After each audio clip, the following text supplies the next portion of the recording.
Assalamualaikum warahmatullahi wabarakatuh. Hai teman-teman, perkenalkan nama saya Fikriani Tajuddin.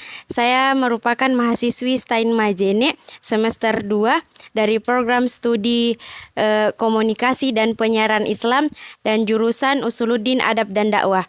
Baik, di sini saya akan membagikan salah satu video yang mana narasumber saya atas nama Ustadz Mustafa. Apa kabar Ustadz? Beliau adalah salah satu tokoh agama dan beliau juga adalah imam Masjid Baitul Wahdaniyah.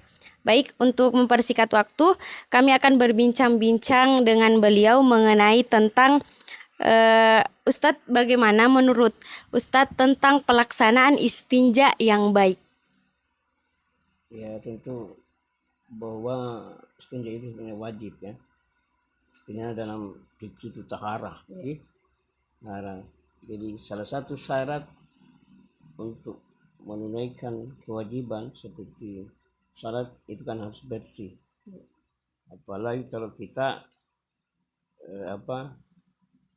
ada yang membuat hajat ya besar, itu yang keji. Itu wajib kita beristinja.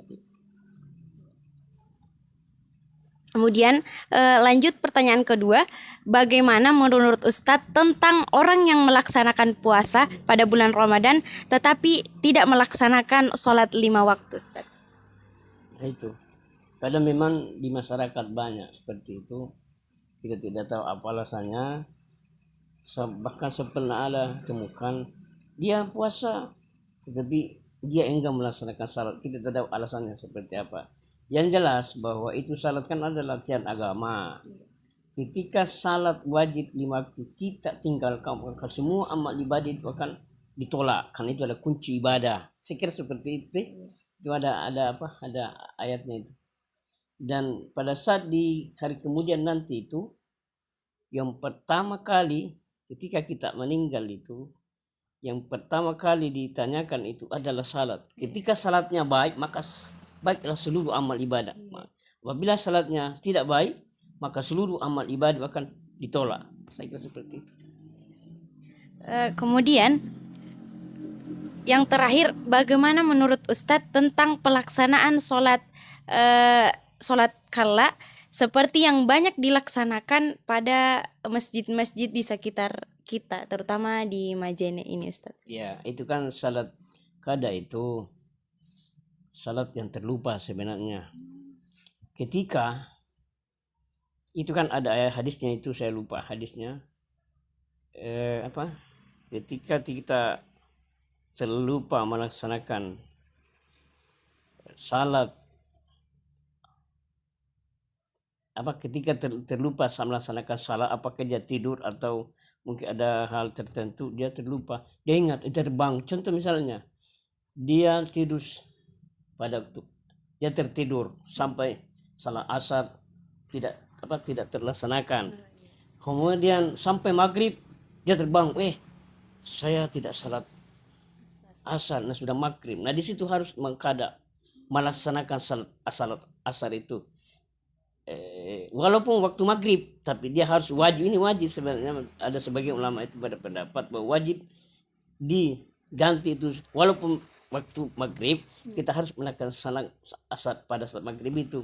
Tetapi ketika melihat situasi dan kondisi kita banyak salat maghribnya mau habis waktu, salat maghrib dulu baru asar. Tapi kalau waktunya masih panjang maghribnya, ambil dulu salat asarnya. Jadi kalau semisal kita ketinggalan sholat di belakang, semisal asarnya ketinggalan, kemudian waktu maghribnya itu panjang, maka yang didahulukan dulu asarnya.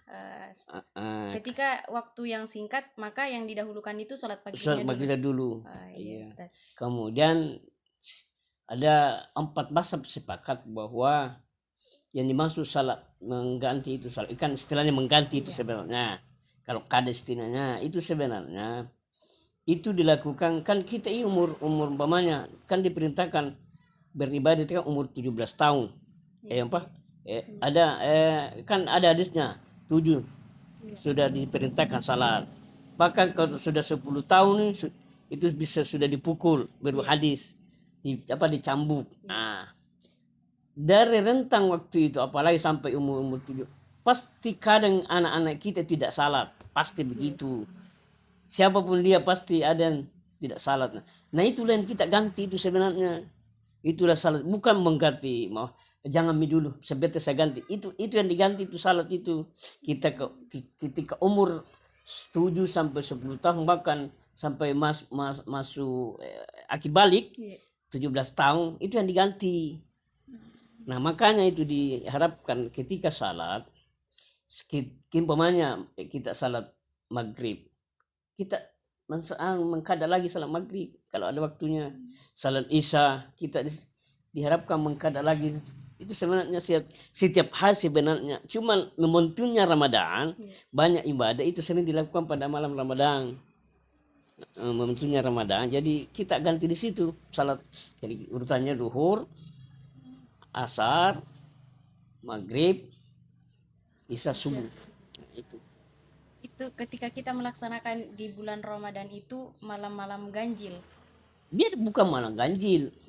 Sebenarnya salat itu kada itu biar setiap hari sebenarnya, cuma momentumnya hari Pak Ramadan banyak amal ibadah dilipat gandakan toh itu dilaksanakan biar malam pertama, malam ini sampai seterusnya 1 bulan. Cuman kadang kita ini kan biasa orang berjamaah bersama-sama kan bagus kalau berjamaah. Ada momentum khusus namanya malam Lailatul Qadar. Nah itu sebenarnya.